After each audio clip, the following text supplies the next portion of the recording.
क्या कोई बहू अपने ही घर को आग के हवाले कर सकती है? क्या कोई बहू अपने बुजुर्ग ससुर को बाथरूम में बंद करके जिंदा जलाने की कोशिश कर सकती है? आजमगढ़ के नंदाव गांव में जो हुआ उसने हर किसी के रोंगटे खड़े कर दिए। एक हंसता खेलता परिवार, एक नई नवेली दुल्हन और फिर सिर्फ राख का ढेर। आज की वीडियो में देखिए आजमगढ़ का वो खौफनाक मंजर जहां रिश्तों की मर्यादा जलकर खाक हो। नमस्कार, स्वागत है आपका द पब्लिक एक्सप्रेस के डिजिटल प्लेटफॉर्म पर। मैं हूं जितेंद्र यादव।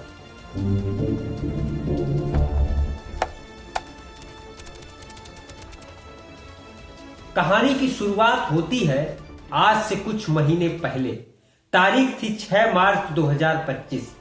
आजमगढ़ के सत्यदेव पांडे के बेटे हिमांशु की शादी सुल्तानपुर की रूबी से बड़े धूमधाम से। डोली उठी, सपने सजे, लेकिन किसी को पता नहीं था कि यह खुशियां बस कुछ ही दिनों की मेहमान है। शादी के बाद घर में किलकारियां गूंजी। बहू ने बेटे को जन्म दिया, लेकिन किस्मत को कुछ और ही मंजूर था। 22 दिन पहले उस नवजात बच्चे की मौत हो गई और यहीं से शुरू हुआ इस घर की बर्बादी का काउंटडाउन। शनिवार की दोपहर घर में सन्नाटा था, लेकिन दिलों में तूफान। ससुर और बहू के बीच कहासुनी हुई, लेकिन यह कोई आम झगड़ा नहीं था।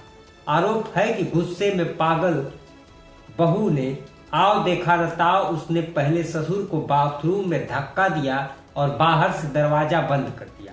इसके बाद जो हुआ वो रूह कपा देने वाला था।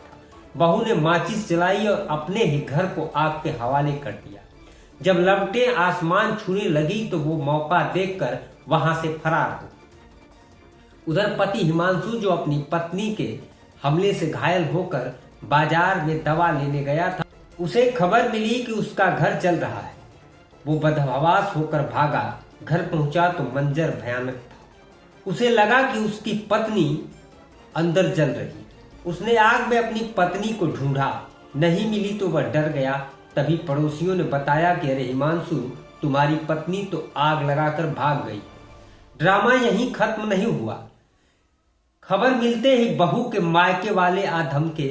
उन्होंने उल्टा ससुराल वालों पर ही बेटी की हत्या का आरोप लगाया। पुलिस आई, छानबीन शुरू हुई। हर कोई परेशान था कि आखिर रूबी गई का, क्या वो जिंदा है? लेकिन शाम होते होते इस राज से पर्दा उठ गया। पुलिस ने जब ट्रेस किया तो पता चला कि रूबी सही सलामत है, अपने मायके में बैठी है।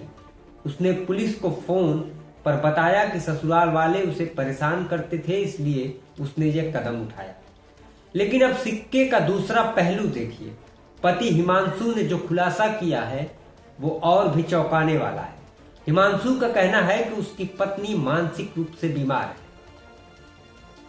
पति का आरोप है कि शादी की पहली रात से ही वो अजीबोगरीब हरकतें करती थी। उसका मानसिक संतुलन ठीक नहीं है और उसका इलाज चल रहा है।